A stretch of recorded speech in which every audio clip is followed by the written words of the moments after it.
Dans la construction numéro 8, je vous demandais premièrement de tracer la demi-droite TA telle que la mesure du segment TA est égale à 6 et d'afficher sa mesure. Donc ça, c'est une partie un peu plus difficile parce qu'on l'a faite au début de notre chapitre et il faut utiliser un outil qui s'appelle cercle, centre, rayon pour arriver à faire ça. Donc on va commencer par tracer, donc dans le fond, la demi-droite TA.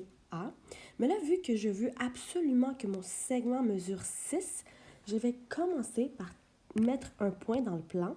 Ce point-là, je vais l'appeler T.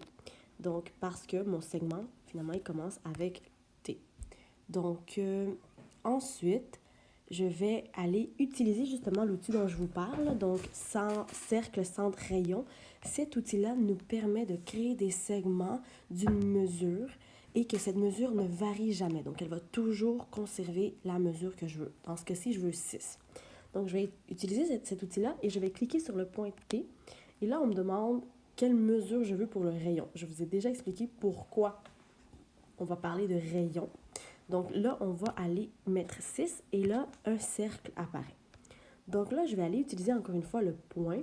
Et là, peu importe, en fait, je vais aller mettre le point sur n'importe où, en fait, sur le cercle. Donc ce point-là doit aller n'importe où sur le cercle, mais nulle part autre. Donc vraiment, son seul moment de vie, là, c'est vraiment juste sur le cercle. Là, je viens de faire apparaître un autre point qui ne sert à rien. OK. Donc voilà. Donc par la suite, je peux ne plus afficher ce cercle-là et créer, comme on a demandé, la demi-droite TA. Voilà. Donc là, cette demi-droite, elle a été créée telle que la mesure du segment, donc je vais utiliser l'outil segment TA, elle mesure 6. Donc on va aller l'afficher dans légende. Je veux sa valeur, donc sa valeur est 6.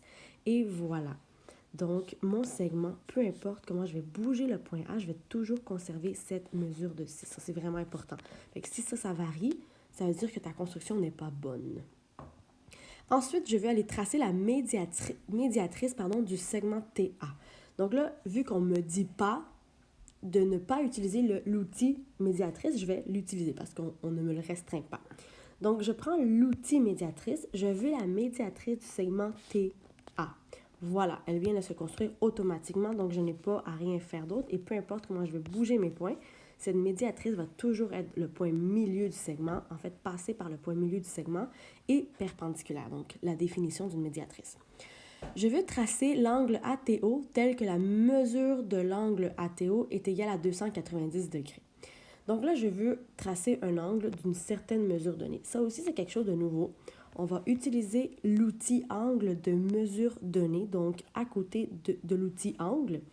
Je vais prendre lui, et là, faites attention, je n'ai pas encore mis un point haut. OK, donc, j'en ai pas besoin pour l'instant.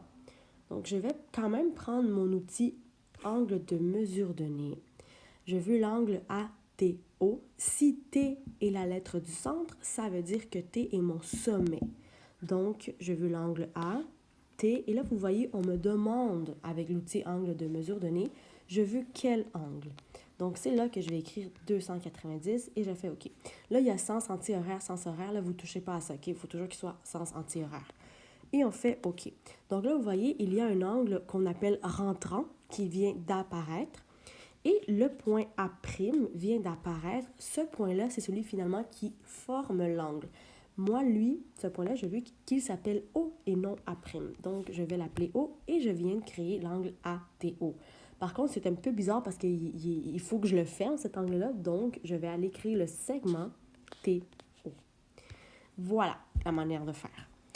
Ensuite, je veux tracer la bisectrice de l'angle aigu ATO. Donc là, je fais juste un rappel, l'angle aigu, c'est aussi l'angle ATO, mais dans le fond, c'est celui qui viendrait compléter pour avoir un angle complet, donc un angle plein ici. Donc l'angle rentrant mesure 290 degrés. L'angle aigu, c'est celui, dans le fond, ce qui manque pour avoir 360. Donc je vais le faire apparaître. Je vais utiliser quand même... En fait, je n'ai pas besoin de le faire apparaître, on ne vous le demande pas. Fait que je vais tracer la bisectrice. Donc, je vais prendre l'outil bisectrice, là, je l'utilise aussi. Rappelez-vous qu'une bisectrice travaille sur des angles. Donc, je veux travailler sur quel angle? Je veux l'angle ATO.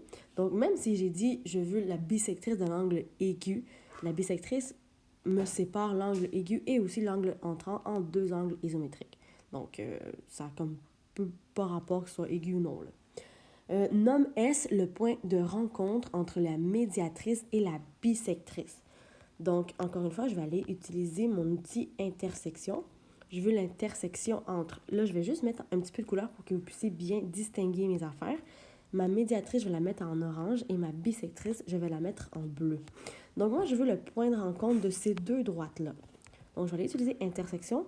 Je veux celle-là et celle-là. Donc, on vient de me donner automatiquement le point B. Moi, je ne veux pas qu'il s'appelle B. Je veux qu'il s'appelle S. Donc, je mets S ici et voilà. Et finalement, donc là, peu importe comment je vais bouger mon dessin, là, toute ma construction va suivre. Donc, c'est exactement ce que je veux. Finalement, je veux tracer un segment SG parallèle à la droite TA, tel que la mesure du segment SG est égale à 4. Donc, j'ai déjà le point S qui est dans ma construction. Rappelez-vous que je recycle le plus possible. Je veux que ce segment-là, donc le segment SG, soit parallèle à la droite TA. Donc, un segment, je ne peux pas juste décider de créer un segment parallèle. Il faut absolument que je crée sa droite support avant. Donc, je vais aller utiliser l'outil parallèle, parce que c'est ce que je veux. Donc, je veux parallèle à la demi-droite ou à la droite. Là, c'est écrit ici droite parce qu'il y a une droite qui passe par la demi-droite, donc ça sera la droite support. Donc, je veux parallèle à ça ici. Oups, je vais recommencer, excusez-moi. Donc, je veux parallèle à ça qui passe par le point S. Donc, je viens de créer ma parallèle. J'ai besoin de ma parallèle avant tout. Ensuite, vu que j'ai une mesure du segment SG de 4, donc une restriction, je vais encore utiliser mon outil cercle centre rayon.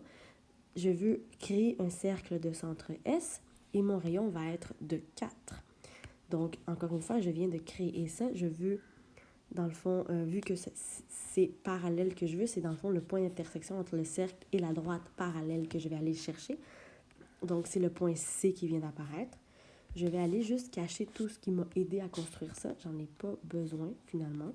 J'en avais juste besoin pour la construction. Et là, je vais finalement créer le segment SG qui mesure, 3 petits points. On va aller mettre sa valeur 4, ok, comme demandé. Je vais le mettre en couleur mauve, tiens. Des fois, c'est comme plus facile à voir. Donc, ce segment-là, là, peu importe quel moment je vais bouger mon dessin, il va toujours conserver cette propriété. Donc, il mesurera tout le temps 4. Et aussi, il va toujours être parallèle à ma demi-droite TA. Donc, voilà la manière de faire ta construction numéro 8.